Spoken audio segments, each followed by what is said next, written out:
मैं हूं प्रीति सिंह। देश विदेश की बड़ी खबरों के साथ शुरू करते हैं आज का हल्ला बोल। प्रधानमंत्री नरेंद्र मोदी 2 अगस्त से 100 सप्ताह तक चलने वाले नशा मुक्त युवा विकसित भारत संकल्प अभियान की शुरुआत करेंगे। केंद्रीय युवा कार्यक्रम एवं खेल मंत्री मनसुख मांडविया के अनुसार देश भर के 10,000 स्थानों पर जागरूकता कार्यक्रम आयोजित होंगे और करीब 1 करोड़ युवा नशा मुक्ति की शपथ लेंगे। अभियान का उद्देश्य युवाओं को नशे से दूर रखकर स्वस्थ और विकसित भारत के निर्माण में भागीदार बनाना है। सरकार इसे देश का सबसे बड़ा जन जागरूकता अभियान बता रही है, जिसमें स्कूल, कॉलेज, युवा संगठन और सामाजिक संस्थाएं भी सक्रिय भागीदारी निभाएंगी।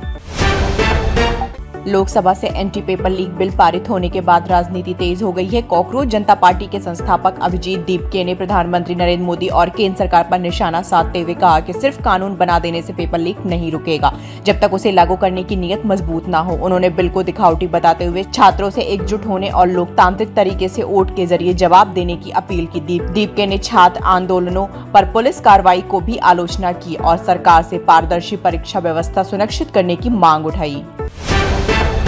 सावन माह की शुरुआत के साथ ही देश भर के शिव मंदिरों में श्रद्धालुओं का सैलाब उमड़ पड़ा। अयोध्या के नागेश्वरनाथ मंदिर, हरिद्वार की हर की पैड़ी, देवघर के बाबा बैद्यनाथ धाम और लखनऊ के मनकामेश्वर मंदिर में सुबह से ही लंबी कतारें देखने को मिली। शिव भक्त गंगा जल, बेल पत्र और पूजा सामग्री के साथ भोलेनाथ का जल अभिषेक करने पहुंचे। मंदिर परिसर हर हर महादेव के जयकारों से गूंज उठे। प्रशासन ने श्रद्धालुओं की सुविधा और सुरक्षा के लिए विशेष इंतजाम किए हैं। पूरे माह धार्मिक आयोजनों का सिलसिला जारी रहेगा।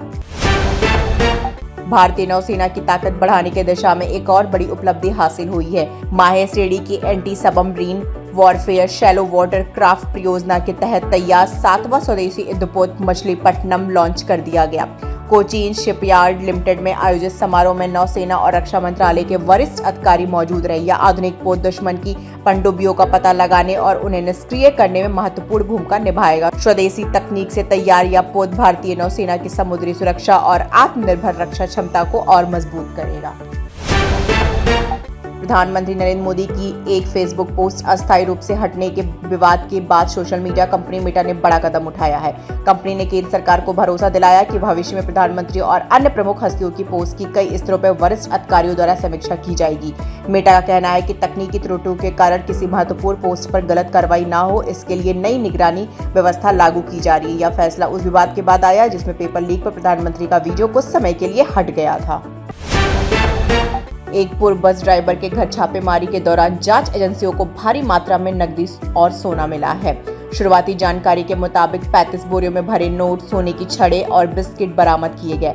नकदी की मात्रा इतनी अधिक थी कि गिनती के दौरान 5 नोट गिनने वाली मशीनें भी लगातार चलने से बंद हो गई। एजेंसियां संपत्ति के स्रोत और संभावित भ्रष्टाचार या अवैध लेन देन की जाँच कर रही है। मामले में कई अहम दस्तावेज भी जब्त किए गए हैं और आगे की पूछताछ जारी है। यूक्रेन के चोर्नोमोर्स्क बंदरगाह पर खड़े एमवी अमीर एक जहाज में सवार 13 भारतीय नाविक अब भी युद्ध जैसे हालात के बीच फंसे हुए हैं। यूक्रेनी दूतावास ने बताया कि रूसी मिसाइल और ड्रोन हमलों के खतरे को देखते हुए नाविकों की सुरक्षा के लिए हर संभव सहायता दी जा रही है। भारतीय दूतावास भी पूरे घटनाक्रम पर लगातार नजर बनाए हुए है और सुरक्षित वापसी के प्रयास जारी हैं। नाविकों के परिवारों की चिंता बढ़ी हुई है, जबकि दोनों देशों के बीच जारी संघर्ष के कारण राहत और निकासी अभियान चुनौतीपूर्ण बना हुआ है। भारतीय मौसम विभाग ने दिल्ली, उत्तर प्रदेश, बिहार समेत 16 राज्यों में अगले कुछ दिनों तक भारी बारिश का अलर्ट जारी किया है। बंगाल की खाड़ी में बने गहरे दबाव और सक्रिय मानसून ट्रफ के कारण अगस्त की शुरुआत से बारिश की गतिविधियां तेज होने की संभावना है। दिल्ली एनसीआर में 1 से 5 अगस्त के बीच मध्यम से भारी बारिश और तेज हवाएं चल सकती हैं। मौसम विभाग ने लोगों को सतर्क रहने और जलभराव वाले क्षेत्रों से बचने की सलाह दी है। अच्छी बारिश से तापमान में गिरावट और उमस से राहत मिलने की उम्मीद है।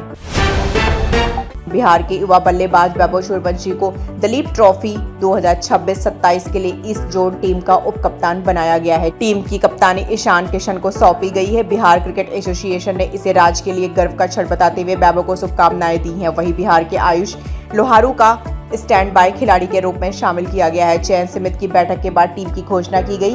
दिलीप ट्रॉफी का आयोजन 23 अगस्त से 10 सितंबर तक बेंगलुरु स्थित सेंटर ऑफ एक्सीलेंस में होगा, जहां देश के शीर्ष खिलाड़ी हिस्सा लेंगे। मार्वल स्टूडियो की बहुप्रतीक्षित film Spiderman brand new day cinema घरों में रिलीज होते ही सोशल मीडिया पर छा गई है। टॉम हॉलैंड की वापसी को लेकर फैंस ने जबरदस्त उत्साह दिखाया और फिल्म की कहानी, एक्शन तथा विजुअल इफेक्ट्स की खूब तारीफ की। एक्स और अन्य सोशल मीडिया प्लेटफॉर्म पर कई दर्शकों ने इसे हाल के वर्षों की बेहतरीन सुपरहीरो फिल्मों में शामिल बताया। हालांकि कुछ दर्शकों ने कहानी के कुछ हिस्सों पर सवाल भी उठाए, लेकिन कुल मिलाकर फिल्म को दर्शकों की सकारात्मक प्रतिक्रिया और शानदार ओपनिंग मिलती दिखाई दे रही है। बहुप्रतीक्षित फिल्म रामायणम का ट्रेलर रिलीज होते ही सोशल मीडिया पर छा गया है। दर्शकों ने फिल्म के शानदार VFX की तुलना आदिपुरुष से करते हुए इसे कहीं बेहतर बताया। रावण के किरदार में अभिनेता यश की दमदार झलक को खूब सराहा जा रहा है, जबकि रणबीर कपूर के श्री राम अवतार को भी सकारात्मक प्रतिक्रिया मिली है। एक्स, यूट्यूब और फेसबुक पर ट्रेलर तेजी से वायरल हो रहा है। फैंस का मानना है कि यह फिल्म भारतीय पौराणिक सिनेमा के लिए नया मानक स्थापित कर सकती है। खबरों का सिलसिला यूं ही चलता रहेगा। फिलहाल के लिए दीजिए आप मुझे अभी इजाजत। धन्यवाद।